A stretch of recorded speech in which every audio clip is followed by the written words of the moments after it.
Assalamualaikum warahmatullahi wabarakatuh. Pemirsa, silaturahmi Forum Solidaritas Aceh di Posko Darurat Bencana pada hari Jumat 9 Januari tahun 2026.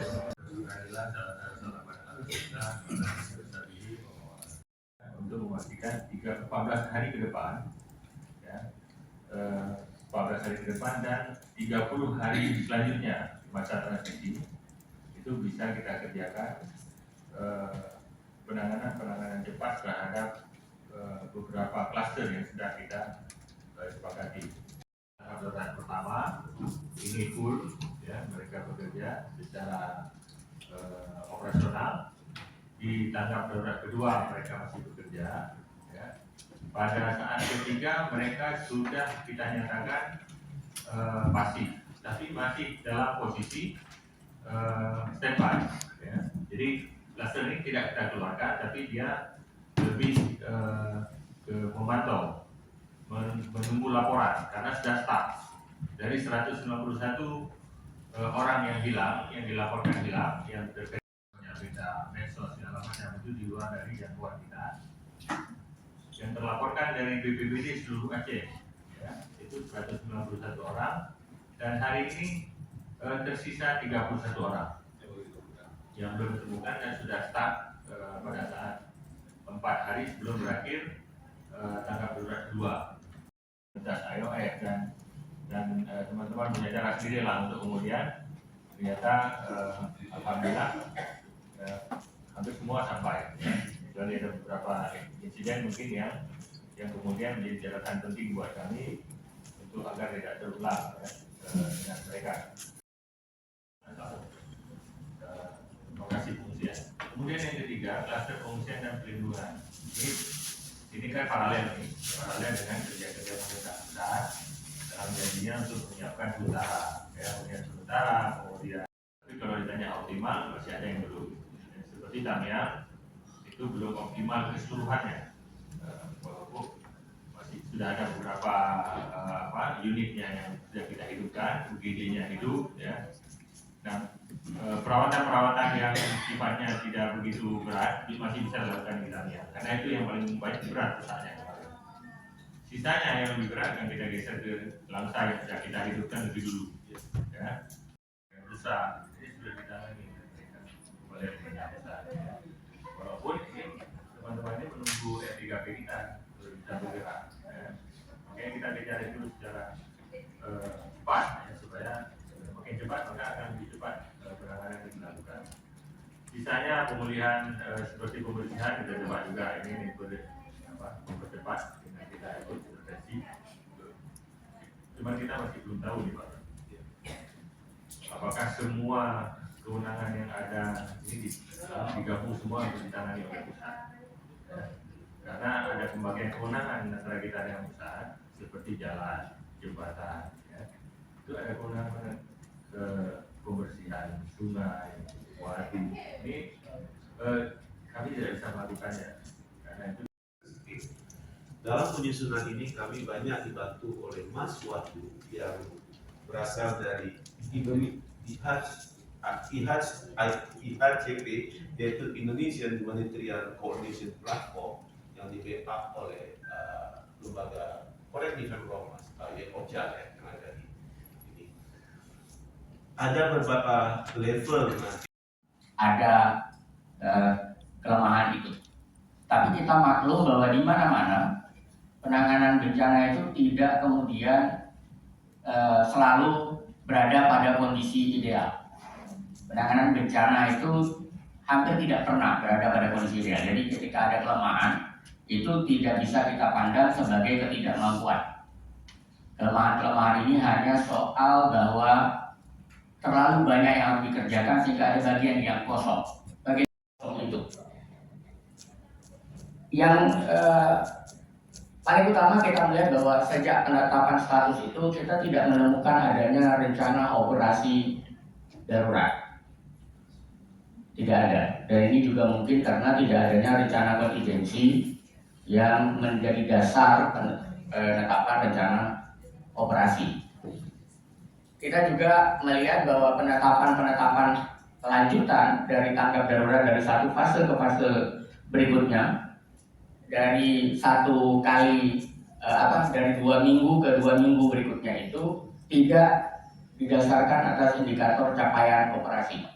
Karena tadi kita tidak menemukan rencana operasi, jadi kita pasti juga tidak menemukan indikator capaian dari operasi itu.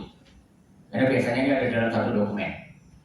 Nah, umumnya penetapan perpanjangan itu karena dengan pertimbangan bahwa rencana operasi belum terpenuhi 100% atau minimal 70%. Tidak ada itu, kita melihat bahwa pengambilan keputusan berikutnya itu juga tidak didasarkan atas pencapaian dari rencana operasi. Kita tahu bahwa SK BNPB, Kepala BNPB nomor 308 tentang 6 klaster itu seperti tadi sudah dipaparkan oleh Bapak Sekda, itu sudah ada. Tapi yang terjadi di lapangan menurut berita-berita yang kita peroleh bahwa koordinasinya ini tidak berjalan optimal. Terutama sekali ketika ada upaya untuk koordinasi antar klaster, koordinasi antara klaster yang diisi oleh SKPA dan organ-organ pemerintah dengan sesama anggota klaster yang berisi CSO dan organisasi non pemerintah. Jadi ini ada kesulitan. Ya, kita dapat misalnya ada permintaan kesehatan yang bisa dukungan kesehatan yang disampaikan oleh klaster pemulihan misalnya, itu kemudian tidak jelas siapa menunjuk siapa kemana, seberapa cepat dan seterusnya. Jadi ini kita menganggap bahwa koordinasinya belum optimal. Bukan tidak ada, tapi belum optimal. Selanjutnya, nah kita dari review yang kita lakukan, kita menemukan ada beberapa permasalahan mendasar seperti yang tadi kita sampaikan. Kelemahan signifikan itu kita uraikan menjadi ini.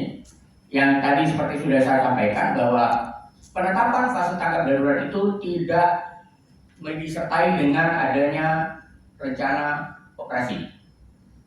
Jadi dari sejak awal kita belum menemukan adanya rencana operasi. Pemerintah, non pemerintah, baik tingkat pusat, tingkat provinsi, tingkat kabupaten itu mengerjakan apa, porsinya di mana, berapa lama waktunya, itu kita tidak menemukan itu. Padahal sesuai dengan peraturan Kepala BNPB itu harus dilakukan. Jadi SKPDB sudah ada. Namun kita tidak melihat bahwa SKPDB kemudian menjalankan rencana operasi.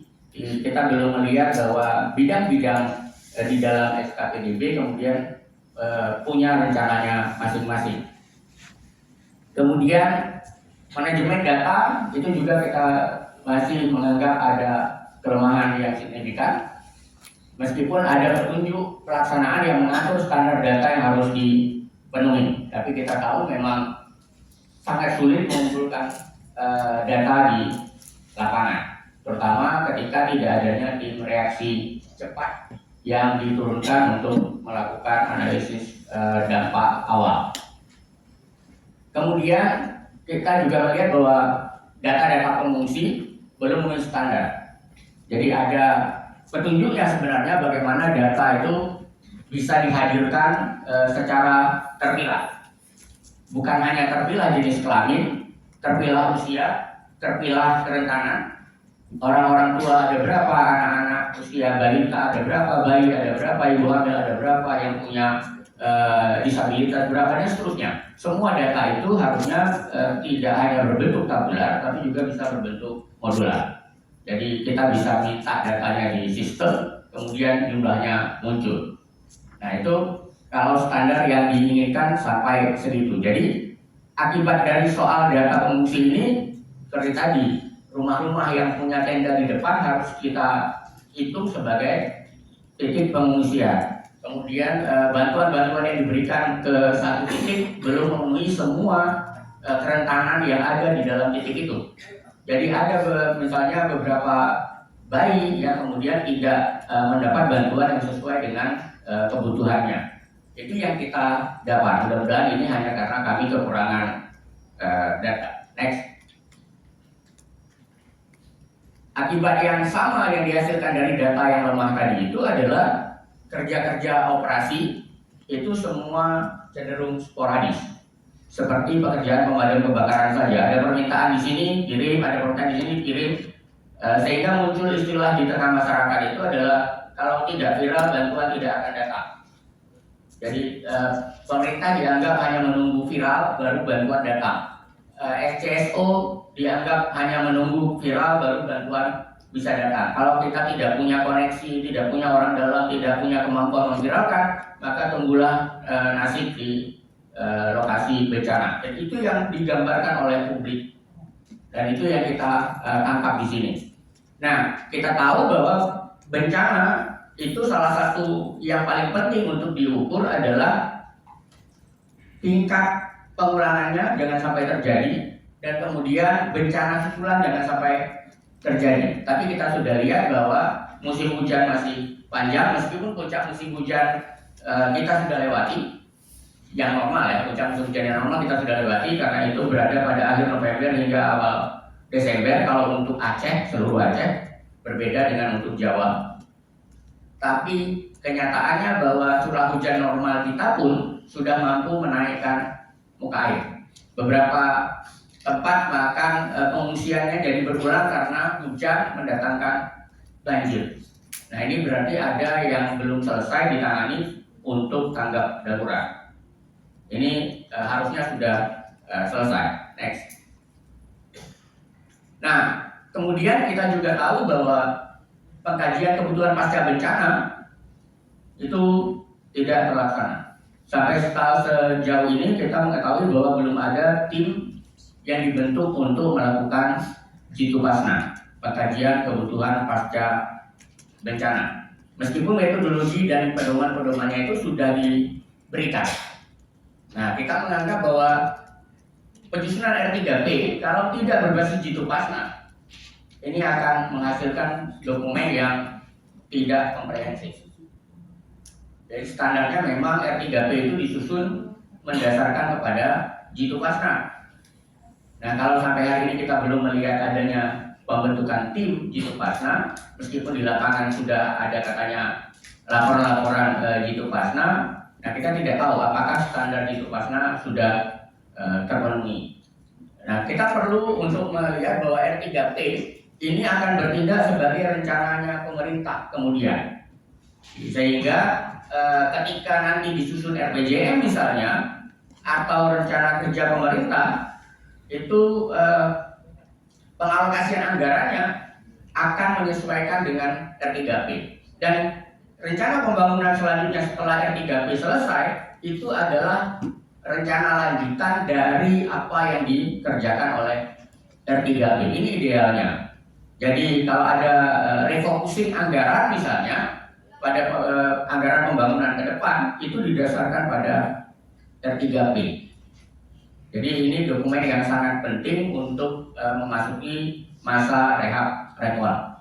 Dan biasanya ini disahkan menjelang penetapan masa rehab rekor. Meskipun penyusunannya bisa dikerjakan jauh lebih dulu dibandingkan penetapan masa rehab rekor. Umumnya disusun di masa transisi darurat ke pemulihan. Nah, kita juga melihat bahwa di masyarakat ditangkap bahwa pemerintah pusat tidak konsisten dengan dana-dana dari bantuan asing. Sebentar bilang tidak mau terima, sebentar bilang kalau tidak terima bodoh, dan seterusnya. Jadi ini kita anggap tidak konsisten. Padahal dalam situasi bencana yang manapun harusnya kita tidak menghalangi masuknya bantuan, karena aturan dari regulasinya sudah ditetapkan dan kita bisa menggunakan itu karena prosedurnya juga sudah disediakan. Jadi ada kalau yang perubahan yang terbaru itu di Permenlu ini masih nomor 2 tahun 2025 harusnya menggantikan yang nomor 11 tahun nomor 11 tahun 2019 atau nomor 10 tahun 2019. Jadi sudah ada yang terbaru yang tahun 2025 peraturan Menlu untuk menerima dana bantuan dari lembaga internasional. Nah, ada kemudian juga aturan dari Kepala BNPB bagaimana lembaga-lembaga internasional bisa berperan serta. Nah, semua peraturan ini sepertinya tidak difungsikan, tidak dijalankan, sehingga ada inkonsistensi di masyarakat. Nah, bagaimana kemudian lembaga-lembaga yang ada di sini bisa menjadi penyalur dari dana-dana bantuan internasional itu juga belum ada kejelasan meskipun aturannya sudah tersedia cukup untuk itu. Next.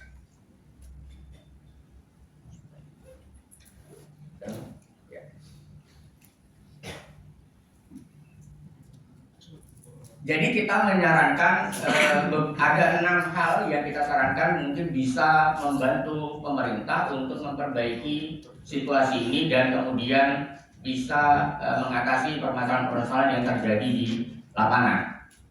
Rekomendasi yang pertama kita itu kendali operasi itu harus benar-benar berbasis SKPDB, Sistem Komando Penanganan Darurat Bencana.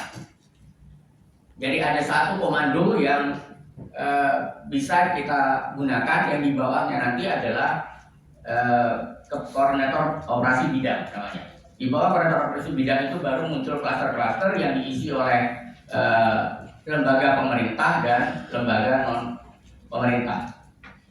Jadi koordinasinya itu tetap berada kepada koordinator bidang yang ini selalu itu diisi oleh pemerintah dan kemudian menginduk kepada komando operasi. Nah, ini ada aturannya. Kita berharap bahwa pemerintah kemudian bisa kembali menggunakan model komando yang memang sudah ditetapkan oleh BNPB. Kemudian kita berharap bahwa kemudian setiap bidang operasi yang tadi ada koordinatornya, yang nanti akan membawahi klaster-klaster itu menyusun rencana operasi bidang. Jadi harus ada. Karena kalau tidak ada alat ukur di bidang itu, di klaster itu, capaiannya bagaimana, pekerjaannya apa, sasarannya di mana. Jadi itu harus ada operasi. Nah kemudian karena tadi kita tahu bahwa yang ditampilkan adalah koordinator klaster, bukan koordinator bidang operasi, kita minta agar pemerintah menetapkan koordinator bidang operasi. Next. Yang kedua, kita berharap bahwa sistem data itu bisa diperbaiki, termasuk digunakan untuk pengambilan keputusan. Jadi semua standar data dampak bencana sesuai dengan petunjuk Peraturan BPP nomor 7 2023 dan Peraturan nomor 9 tahun 2023 itu bisa digunakan sebagai rujukan. Jadi standar data yang diterima oleh pemerintah itu harusnya mengacu kepada ini. Jadi ketika data dan itu masih kurang, kita bisa minta menyusulkan karena kita punya panduan standar ini. Jadi datanya belum lengkap, bukan datanya tidak diterima, tapi datanya belum lengkap, silakan diperbaiki. Nah kemudian siapa yang akan memvalidasi data itu dikerjakan oleh Pusdalop PB, Pusat Pengendalian Operasi Penanggulangan Bencana, dan ini ada di BPBD dan di BPBA harusnya Pusdalop ini. Jadi mereka yang memvalidasi. Jadi data dari kabupaten akan divalidasi lebih dulu oleh Pusdalop PB di kabupaten. Validator tunggal hanya itu. Jadi data yang datang dari manapun kalau tidak divalidasi itu masih belum kita anggap data yang bisa digunakan, terutama sekali ketika nanti bicara R3P. Kemudian perencanaan yang kita susun, rencana operasi yang disusun oleh masing-masing bidang itu harus inklusif, artinya berbasis data kerentanan seperti saya katakan tadi, bahwa data kerentanan yang dimaksud adalah data yang sesuai dengan Juklak nomor 9 tahun 2023. Next. Nah kemudian kita ingin agar alat kendali operasi itu diletakkan di koordinasi klaster. Jadi ketika pemerintah dan non pemerintah berada dalam satu klaster, itu kendalinya sudah diketahui. Nah, kendali ini bagaimana? Cluster itu menjadi ruang perencanaan. Jadi semua data yang dimiliki oleh LSM, semua data yang dimiliki oleh masyarakat sipil, semua data yang dimiliki oleh pemerintah di segala tingkatannya itu disinkronkan dan dimasukkan. Jadi bukan hanya ada pertemuan kemudian masing-masing menyampaikan kami sudah mengerjakan ini, data kami sekian segala macam, tapi kemudian kita tidak punya data sinkron yang bisa kita jadikan kiblat atau acuan ketika kita melihat apakah kontribusi yang dilakukan oleh organisasi-organisasi di tiap klaster itu sudah sesuai dengan yang kita harapkan. Kita belum punya itu. Nah, kemudian kalau kita sudah melakukan koordinasi itu, maka kontribusi lembaga non pemerintah, kontribusi lembaga asing, lembaga internasional itu semua bisa kita ketahui dan bisa terukur, sehingga pemerintah tidak kemudian mengeluarkan biaya yang sama untuk melakukan pekerjaan yang berulang, sehingga bisa lebih efektif alokasi sumber dayanya. Nah, karena itu nanti ada rencana operasi, karena tadi kita di rekomendasi sebelumnya kita menyatakan bahwa rencana operasi ini harusnya sudah disusun sejak awal. Rencana operasi itu harus juga bersifat lintas klaster. Jadi bukan hanya rencana operasi per bidang yang di dalamnya ada rencana untuk klaster, tapi juga ada rencana operasi yang lintas klaster termasuk lintas bidang. Ini untuk mencegah respon yang tumpang tindih. Nah, kita berharap kabupaten kota bisa diminta untuk melakukan aktivasi klaster penanggulangan bencana di wilayahnya. Meskipun ini status bencananya adalah status provinsi, di mana pemerintah kabupaten hanya akan nimbrung di pos penanggulangan, pos lapangan, ya. Jadi pemerintah kabupaten dalam status bencana provinsi hanya nimbrung di pos layanan, pos lapangan. Pos lapangan ini dibentuk oleh pemerintah provinsi, tetapi dia bisa bergabung di sana bersama klaster sesuai dengan yang dibutuhkan di pos lapangan, dan ada kontribusi Pusdal PB kabupaten di sana. Nanti kita akan coba tampilkan skema yang mungkin lebih mudah dimengerti daripada mendengarkan penjelasan saya yang lisan. Nah, karena itu kalau sudah aktif klasternya, kabupaten kota kemudian mengadopsi rencana yang disusun di provinsi. Jadi bukan lagi kabupaten kota punya rencananya sendiri. Apalagi seperti kemarin mendului pemerintah provinsi untuk menetapkan perpanjangan status. Padahal ini adalah bencana provinsi. Jadi bagi kita melihat itu sebagai anomali. Bahkan ketika pemerintah pusat menyatakan bahwa mereka duluan membentuk satgas, itu juga bagi kita anomali karena tidak sesuai dengan petunjuk peraturan perundang-undangan. Kemudian pemerintah dengan non pemerintah itu bikin MOU. Anda mau bantu berapa, di mana, sampai kapan, biayanya berapa, itu harus semua jelas. Dan karena itu kemudian pemerintah bisa memberikan penghargaan bahwa terima kasih lembaga A atau lembaga B sudah membantu pemerintah. Dengan begitu apresiasi itu diterima. Nah, kalau sekarang kan banyak di lapangan LSM dan CSO dan seterusnya itu menyatakan bahwa pemerintah tidak peduli, pemerintah tidak pernah menganggap kami dan seterusnya.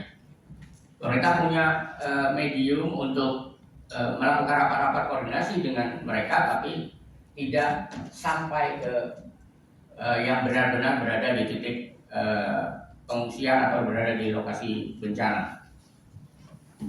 Nah, yang ini yang kita harapkan bisa segera itu adalah platform monitoring dan evaluasi. Jadi ini bentuknya berupa platform digital. Di sana semua nanti masuk. Kita sudah melihat ada beberapa platform yang sudah dibangun oleh organisasi-organisasi, oleh BNPB sendiri, oleh pemerintah Aceh dan seterusnya. Tapi ini belum menjadi satu platform yang menjadi rujukan. Pemerintah baru menyatakan bahwa harusnya Anda merujuk kemari. Jadi ke depan kita bisa membuat form yang memungkinkan dilakukan monitoring dan evaluasi secara bersama. Jadi memuat siapa yang bekerja, di mana, apa yang dilakukan, berapa banyak penerima manfaatnya, berapa kekurangan dari kontribusi mereka, bisa dibantu oleh siapa, itu semua ada di sana, dan itu disediakan oleh pemerintah Aceh sebagai penanggung jawab penanggulangan bencana provinsi. Jadi kalau ini kemudian sudah ada dan sudah bisa difungsikan dengan baik, alhamdulillah berarti. Nah, kalau belum ada kita akan kalau belum ada berarti harus kita bangun, kalau belum sempurna kita bantu untuk memperbaikinya. Nah, kemudian yang juga kita tidak temukan itu adalah saluran atau channel untuk komplain dan feedback. Jadi dalam kebencanaan sebenarnya yang paling utama itu adalah feedbacknya, umpan baliknya, karena dalam standar kemanusiaan pun untuk menangani pengungsi itu harus disediakan adanya saluran di mana pengungsi bisa menyatakan keluhannya, menyampaikan keluhannya atau menyatakan bahwa bantuan yang diterima itu sesuai atau tidak sesuai. Kami butuhnya apa, itu semua harus ada penyalurannya, dan itu yang sama sekali kita belum pernah melihat ini digunakan. Ada pengaduan untuk orang hilang, ada permintaan bantuan, tapi keluhan dari lokasi itu belum ada. Yang keluhan bukan oleh organisasi yang datang membantu, tetapi oleh korban. Dari korban ini belum ada. Inventarisasi masalah juga demikian. Yang datangnya dari korban itu kita belum punya jalur untuk mendapatkannya. Next. Karena tadi di bagian awal kita menyatakan bahwa Pusdar OPB ini penting, maka kita minta agar pemerintah kemudian mengaktifkan Pusdar OPB ini untuk terutama sekali dalam fungsi menyebarkan peringatan dini. Kejadian banjir susulan karena hujan tinggi di beberapa wilayah setelah bencana, ketika masyarakat sedang mengungsi dan bantuan sedang dikirimkan, jalan tiba-tiba tergenang segala macam, itu tidak ada peringatan dininya. Tidak diketahui kemudian kemungkinannya di titik mana Anda harusnya mengungsi kemana. Kalaupun ada peringatan sekarang masih dalam skema pandangan pemerintah, bukan dalam skema kebutuhan masyarakat. Jadi bunyinya itu belum Anda sebaiknya mengungsi ke titik terdekat, atau Anda memantau titik zona aman terdekat bagi Anda, itu belum. Tapi lebih kepada bahwa akan turun hujan tinggi, silakan Anda mengantisipasi. Jadi itu berbeda perspektif. Dalam standar kemanusiaan untuk bantuan kepada pengungsi, ini penting sekali meletakkan perspektif kita sebagai pihak yang menyelamatkan, membantu dan seterusnya, itu berada pada perspektif pemerintah, bukan dari perspektif kita sebagai pelaku. Nah, lalu Pusdar OPB juga harus menyusun panduan untuk menetapkan di mana saja zona aman, di mana jalur evakuasi bagaimana, kalau ada peristiwa susulan dievakuasi kemana, dan kemudian menetapkan standar pengelolaan titik pengungsian. Jadi itu dikerjakan oleh Pusdar OPB, termasuk nanti kalau sudah disusun panduan itu akan dilengkapi dengan peta-peta yang dibutuhkan sesuai dengan panduan.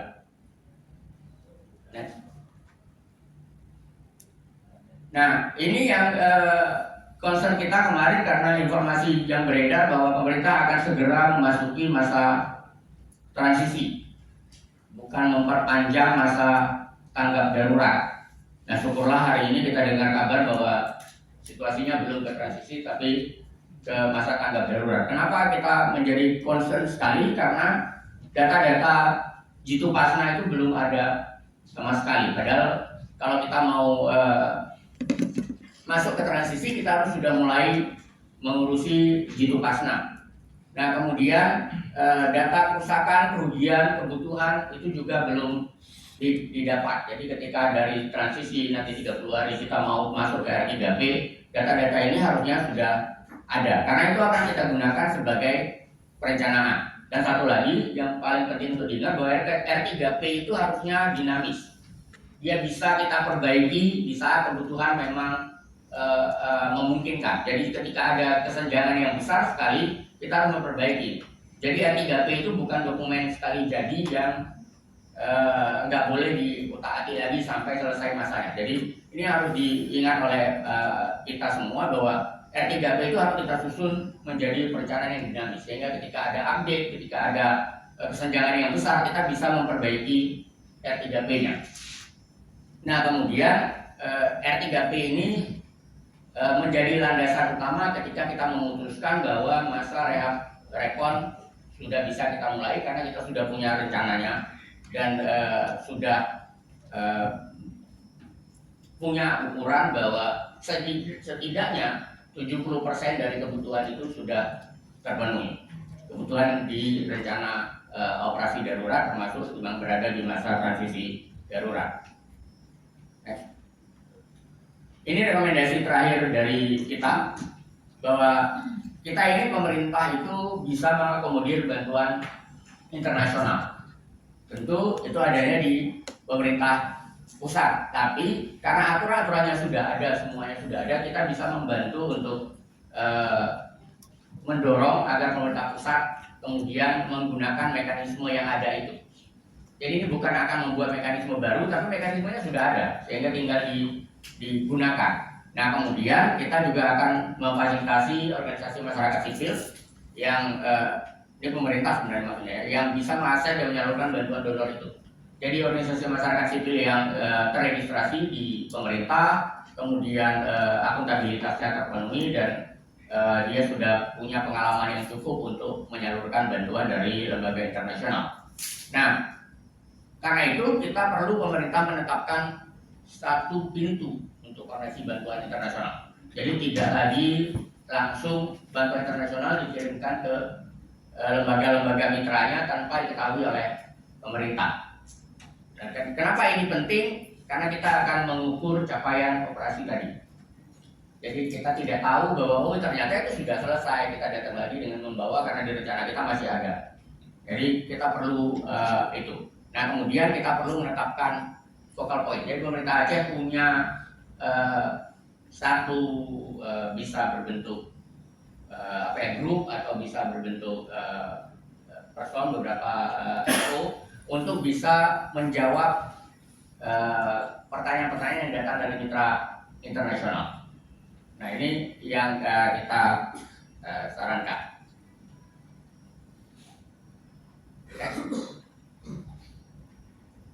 Ya, ini beberapa lembaga yang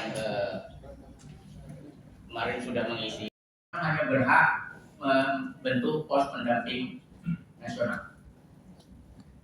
Hanya sampai di situ. Kalau pemerintah nasional mau mengambil alih, maka dia harus menetapkan ini menjadi status bencana nasional. Sepanjang itu bukan, maka semua rencana operasi, semua rencana pemulihan itu datangnya dari pemerintah Aceh. Lalu bagaimana dengan kewenangan segala macam? Dalam kebencanaan kewenangannya akan berubah. Itu yang ditentukan nanti di dalam rencana operasi. Bahwa pemerintah pusat punya skema bantuan mau diletakkan di sini boleh, tapi itu tetap berdasarkan rencana yang disusun oleh pemerintah Aceh. Maka adanya posko DDB itu di provinsi Aceh. Ini perintahnya undang-undang. Jadi kalau pemerintah pusat kemudian tidak melaksanakan, berarti pemerintah pusat tidak melaksanakan undang-undang. Nah, Pusdal OPD yang di BPBA itu mensupport ke bidang ini. Jadi ada 4 bidang kalau menurut undang-undang, peraturan dari BNPB itu ada 4 bidang. 4 bidang ini kemudian menjadi pengampu untuk klaster-klaster yang banyak itu. Nah, mitra dari non pemerintah itu bergabungnya di klaster. Mitra dari internasional bergabungnya di klaster. Tapi menurut undang-undang dukungan internasional tidak boleh, meskipun di undang-undang pemerintah Aceh ada, tidak boleh langsung dikawal oleh pemerintah Aceh. Dia harus ada clearance dulu dari Kementerian Luar Negeri, clearance dari BNPB baru bisa masuk. Maka dia letaknya adalah di klaster. Dia tidak masuk kepada posko induk. Di kabupaten kota mereka mensupport di yang namanya pos lapangan. Pos lapangan ini disediakan oleh pemerintah provinsi sebagai pemandu penanggulangan bencananya. Pusdal OPD kabupaten kota itu tadi masuknya di sana. Jadi peringatan dini di kabupaten kota itu disuplai oleh Pusdalop PB Kabupaten Kota, karena mereka yang lebih dekat dan lebih cepat untuk melakukannya. Nah, yang bagian bawah ini adalah alur bagaimana dari data kita bisa memperkirakan kebutuhan di lapangan. Jadi kebutuhannya bukan perkiraan saja, tapi memang terukur, yaitu masuk ke dalam rencana operasi. Rencana operasi itu kemudian dilaksanakan, dimonitor, dan kemudian ada laporannya. Laporan inilah yang dijadikan dasar apakah status tanggap darurat dilanjutkan atau status tanggap darurat pindah ke transisi darurat. Apakah dari transisi darurat kita sudah boleh beranjak ke pemulihan atau kita masih harus memperpanjang transisi darurat? Itu ditentukan oleh laporan. Dan laporan operasi ini nanti akan dikembalikan ke rencana operasi ketika ini perpanjangan, maka kita menyusun rencana operasi untuk masa perpanjangan. Jadi ketika pencapaian dalam laporan operasi itu sudah memadai, maka kita bisa mengakhiri tanggap darurat, kita berpindah ke pemulihan. Jadi R3P itu harus dipastikan oleh laporan. Nah, ini kan harusnya sudah ada rencana operasi keempat. Itu belum juga ada. Nah, jadi pengaduan, keluhan, feedback segala macam itu ketika dilakukan monitoring evaluasi kita dalam berdiskusi daripada mendiskusikan sebagian besar teori dan aturan tadi. Jadi saya kira itu. Mohon izin Pak Sekda.